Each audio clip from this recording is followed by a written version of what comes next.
Hey everyone, welcome back to the channel. My name is Chris, and today is a very exciting day because we finally have new episodes of A Discovery of Witches to go over. So, without any further ado, let's just jump in.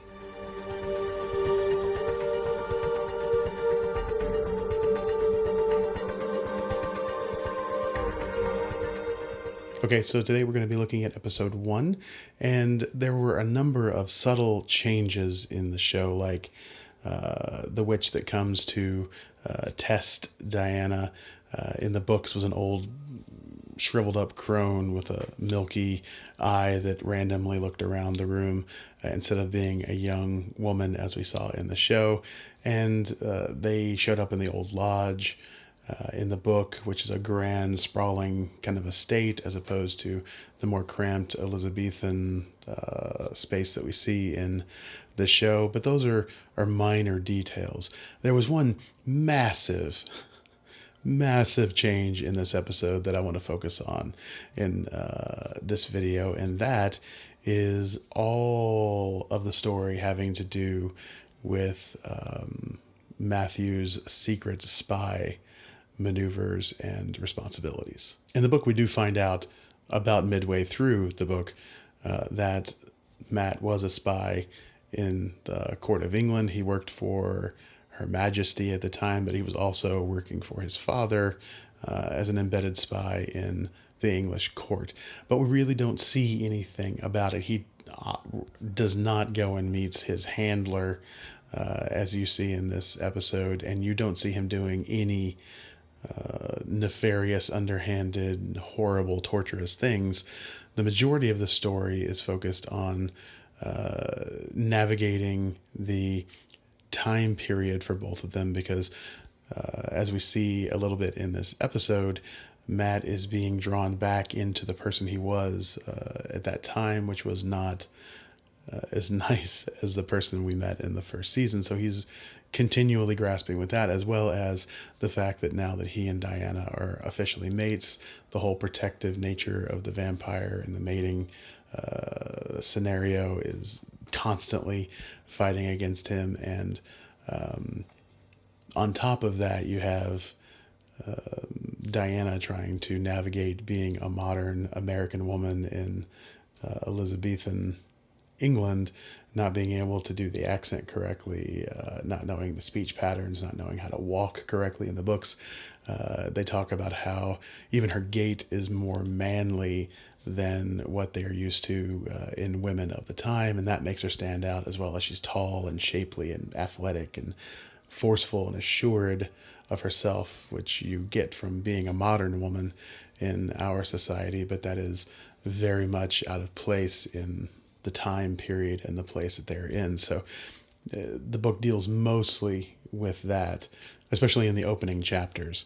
So it was odd that they made this choice, but my wife and I have a disagreement on this. I love that they added this aspect to it because it gives Matthew's character more depth, and the struggles that he is dealing with are very real and very present in the show, where they were more metaphorical and metaphysical even in the books. And so I like the more tactile immediateness of him being called in to go and torture people to get confessions out of them and stuff.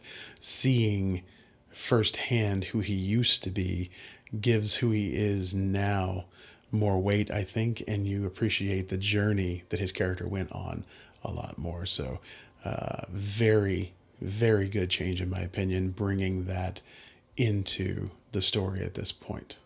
Okay, the other thing I wanted to talk about that I think is pretty interesting, and this is one of those things that might get pulled in later in the show, so this could be spoilers ahead kind of thing, but it's interesting that it hasn't been covered yet because it was at the beginning of the book, and that is that Diana's magic is changing. So in the first season, she had things like witch wind and witch water and witch fire and all of those things. When she time walked back to this era, something about that process changed her magic, and all of those types of magic are no longer at her disposal, even accidentally. And there are new things happening with her. Specifically, she's seeing things differently. She's seeing threads everywhere in the corners of her eyes, in the corners of the rooms, which is significant because in the first book you find out that when she time walks, she sees time as colored threads that are woven together. So the implication there is that she's able to see those threads a lot more clearly now in the past, and that she has this feeling like they're calling to her and pulling her, as if they want her to return to where she is supposed to be. And that's a fairly important aspect of the book. She's here to learn how to control her powers and to learn how to be the witch she's supposed to be, but she's different than all the other witches, which we have seen from the first season, and the changes in her magic are just making that more apparent in the past.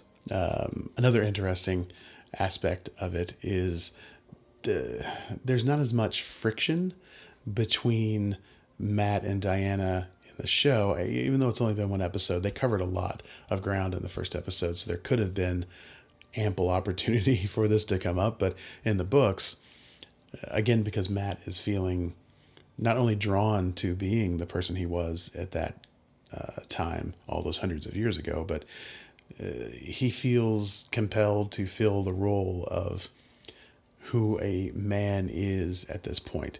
And just because of his nature anyway, he's very forceful about it and is trying to force and mold Diana into the role of the woman of that time, in some sense for her own good, in his opinion, but also just because that's who he is, and he was take control, ownership, kind of the vampire thing of dominion and ownership is also always just bubbling under the surface with him. But a lot of it too, for better or worse, is the fact that she needs to learn how to blend into society so that she doesn't get pointed out or sought out, because at this time in England there are witch hunts going on everywhere, and there are hundreds, if not thousands, of women being put to death, feared of being witches and accused of being witches, and she's an actual witch, and not from that time, so she stands out like a sore thumb, if you will. And so there was a ton of that in the books, with not only between her and Matt, but any other male she comes into contact with. That's covered a lot in the book, even from the very beginning. So it was a little strange to me that they hadn't put that in there. There's a little bit in the episode, but it wasn't quite as much as I had assumed would be in there. And I can only hope that that will show up more as the season goes on, because it's a very powerful moment for her character. Because again, like I said when I reviewed the first season, she is a strong, intelligent, independent woman, and very powerful in her own personal power in the books. And there were moments in the series where I felt like they didn't translate that well. And this is another one of those moments in the second book where everything she knows about herself and who she is chafing against the expectations of who a woman is at this point in time, in this place in time. And that was really fascinating to me to watch her wrestle with that, and just have enough of the nonsense and assert herself, and then watch all the men and women around her freak out because it just wasn't something you did in polite society at this time. So I really hope they do work that in enough quantity that we can really get a feeling for that, because it was compelling in the source material, and I think with these actors and the way they're doing the production, it would be incredibly compelling in the show. Okay, that's it for this one. Like I said, there were a lot of minor changes, but nothing that stood out quite as much as the entirely new content around Matt and what he does for the British Empire. So yeah, hopefully it's a complicated time, as you all know, but I hope to have videos for each of these episodes out the day after the episode airs. So when we have the next episode, 24 hours later, there will be the review video for that out. With that, all that's left for me to say is, if you like this video, give it a thumbs up. If you didn't like this video, give it a thumbs down. It's a free internet. I won't hold it against you. So until I see you in the next video, have a great day. And if you have any questions about things you saw in the episode that didn't make any sense, or you want more explanation on, let me know in the comments and I will get back to you. Take it easy.